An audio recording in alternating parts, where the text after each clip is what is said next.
नमस्कार, मैं रवि आसलीवाल। सकारात्मक खबरों में आपका स्वागत है। आप न्यूज़ के चैनल, समाचारों के चैनल इसलिए देखते हैं ताकि आपको सूचना मिल सके, और अगर आप सूचना प्राप्त करना चाहते हैं तो आप हमारे चैनल को सब्सक्राइब कर सकते हैं।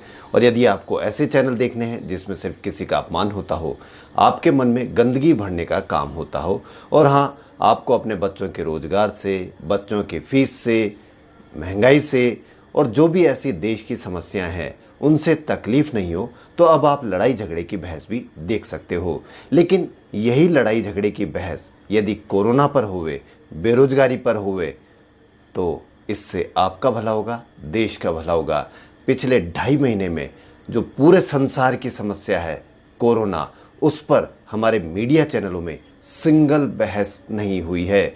बेरोजगारी की समस्या जो देश की आज की तारीख में सबसे बड़ी समस्या है, उस पर एक भी बहस नहीं हुई है। इतनी लड़ाई झगड़े, इतनी गालियों की भरमार अगर कोरोना और बेरोजगारी पर हुई होती तो हमारे देश की समस्या सोल्व होने में, सुलझाने में ज़्यादा मदद मिलती। लेकिन हम 500 रुपये खर्च करके, महीने का केबल, डीटीएच का इनका खर्च करके हम क्या देख रहे हैं, हमारे घरों में क्या माहौल हो रहा है। इस लड़ाई झगड़े की बहस में गालियों की भी भरमार होने लगी है। एक दूसरे को बदतमीजी से भी बोला जा रहा है, चुने हुए प्रतिनिधियों को भी बदतमीजी से बोला जा रहा है। और इसका असर आप पर क्या होगा यह तो विचार कर सकते हैं, लेकिन अपने परिवार के बच्चों पर इसका असर हो सकता है या नहीं हो सकता है, यह भी आप विचार कर सकते हो।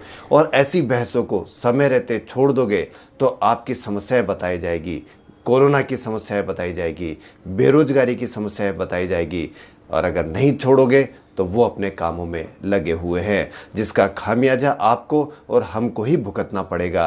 तो इसलिए या तो खामियाजा भुगतने के लिए तैयार रहें, या ऐसे चैनलों को सब्सक्राइब करें, या ऐसे चैनलों को देखना स्टार्ट करें, प्रारंभ करें, जिसमें न्यूज़ हो, समाचार हो। एक वक्त याद करें जब 15 मिनट की पूरे दिन भर में आता था समाचारों का चैनल, तो सिर्फ उसमें इतने समाचार होते थे, इतने न्यूज़ होते थे कि पूरे 7 दिन, 10 दिन, 24 घंटे के समाचार मिल जाया करते थे। और अब आप 24 घंटे आप अगर न्यूज़ चैनल देखोगे तो भी उसमें 5 मिनट के समाचार नहीं होंगे। सिर्फ बलात्कार, हत्या, बलात्कार, हत्या, सुशांत सिंह, रिया चक्रवर्ती, कंगना रनौत, सिर्फ इसके अलावा कुछ भी नहीं होगा। तो अपनी क्वालिटी बढ़ाइए, नहीं तो बहुत देश और देर हो चुकी होगी। तो बढ़ते हैं खबरों की ओर।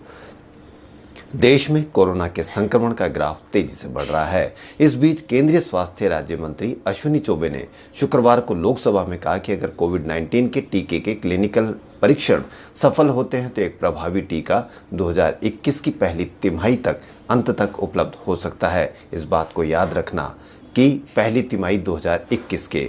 उन्होंने एक प्रश्न के लिखित उत्तर में कहा कि किसी टीके निर्माता के साथ कोई पूर्व खरीद समझौता नहीं किया गया है। वहीं भारतीय मौसम विभाग ने शुक्रवार को कहा कि दक्षिण पश्चिम मानसून के जाने की शुरुआत अगले सप्ताह के अंत तक होने की संभावना है।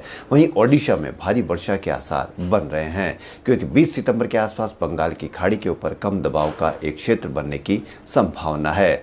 वहीं राजस्थान के चिकित्सा और स्वास्थ्य मंत्री डॉक्टर रघु शर्मा ने राजस्थान में कोरोना वायरस से संक्रमित मरीजों को एक बड़ी राहत दी है। उनके परिजनों को पीपीई किट और अन्य एहतियातों के साथ मरीजों से मिलने और उन्हें भोजन उपलब्ध कराने के निर्देश दिए हैं। चिकित्सा विभाग के प्रमुख शासन सचिव अखिल अरोड़ा ने संक्रमित मरीजों के एकाकीपन और उसके कारण उत्पन्न तनाव को दृष्टिगत रखते हुए ये निर्देश जारी किए हैं।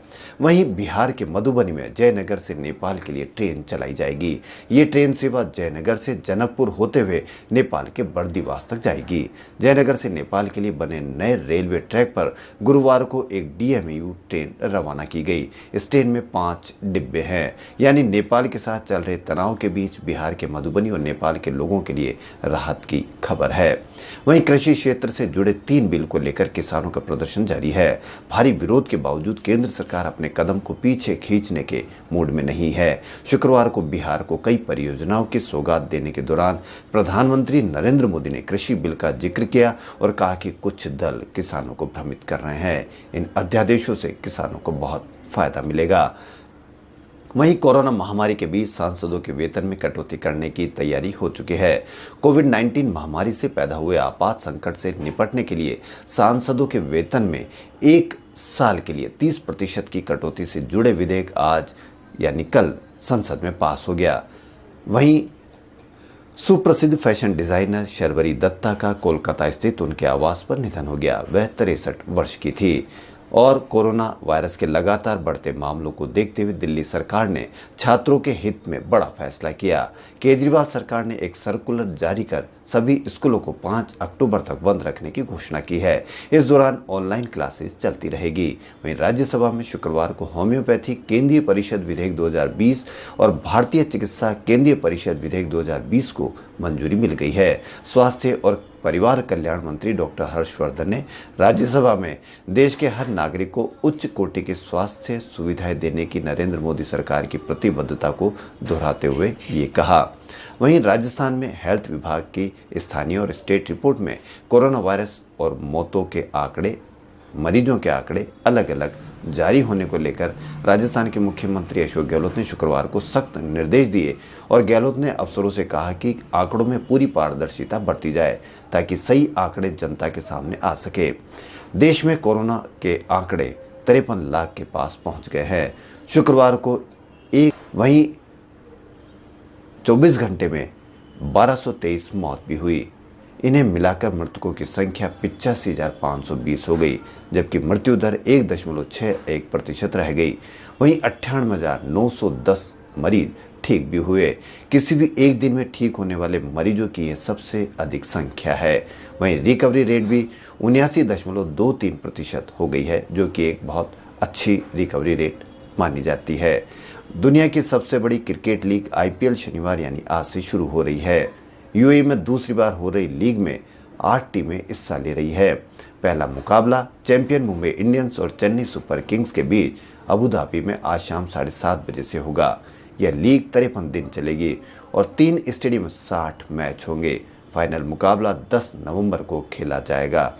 थोड़ी सी बधाई, क्योंकि मीडिया में अब फालतू चीज़ें देखने के लिए लोगों के पास टाइम कम मिलेगा, तो इसलिए हो सकता है कि मीडिया थोड़ा अब सुधर जाए। इस IPL में कई नई चीज़ देखने को मिलेगी। पहली बार फैंस और चीयर लीडर्स नहीं होगी। पहली बार front foot no ball third umpire देखेगा। ऐसे अनेक नियम होंगे जिससे दर्शक रूबरू होंगे। सबसे घटनाक्रम में digital payment financial services Paytm को गूगल प्ले स्टोर से वापसी हो गई।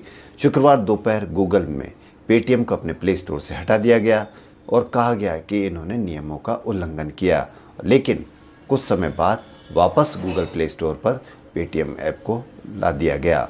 वहीं व्हाट्सएप वेब को और सुरक्षित बनाने के लिए जल्दी फिंगरप्रिंट को अनिवार्य किया जा सकता है। बायोमेट्रिक स्कैनिंग के लिए व्हाट्सएप के बीटा वर्जन पर काम किया जा रहा है। एयरलाइंस में कोरोना वायरस के मरीज को ले जाने के लिए एयर इंडिया एक्सप्रेस ने उसे जयपुर से दुबई की यात्रा कराई। इसके कारण दुबई एयरपोर्ट प्रशासन ने इस एयरलाइंस पर 15 दिन का प्रतिबंध लगा दिया है।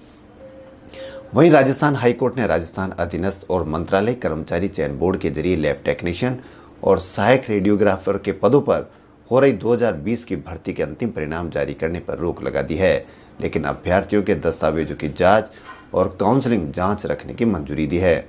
आज फिर डीजल और पेट्रोल के दामों में गिरावट देखने को मिली। वहीं पंचायत चुनाव के तहत राजस्थान में प्रथम चरण की सरपंच और वार्ड पंचों के लिए शनिवार सुबह 10 बजे से शाम 5 बजे तक नामांकन प्रस्तुत किए जा सके हैं। कोरोना काल में केंद्र से राजस्थान को 368 करोड़ रुपए की राशि उपलब्ध कराई गई। वहीं 1700 वेंटिलेटर भी उपलब्ध कराए गए। दिल्ली कैपिटल्स ने शुक्रवार को कहा कि उसके खिलाड़ी IPL के दौरान थैंक यू कोविड-19 की जर्सी पहनेंगे। वहीं स्वीडन के 20 साल के अर्मोड डुप्लांटिस ने पोल वॉल्ट में वर्ल्ड रिकॉर्ड बनाया। उन्होंने 6.15 मीटर जमकर यह उपलब्धि हासिल की। उन्होंने सर्जेई बुक्का का 26 साल पुराना रिकॉर्ड तोड़ा। वहीं अक्टूबर के अंत तक पर्यटक फिर से क्रूज के सफर का लुत्फ उठा सकेंगे। दुबई की क्रूज इंडस्ट्रीज अपनी सेवाएं शुरू करने जा रही है। खबरों फिलहाल इतना ही। यदि आपको हमारा चैनल पसंद आए तो लाइक, सब्सक्राइब और शेयर अवश्य करें। धन्यवाद।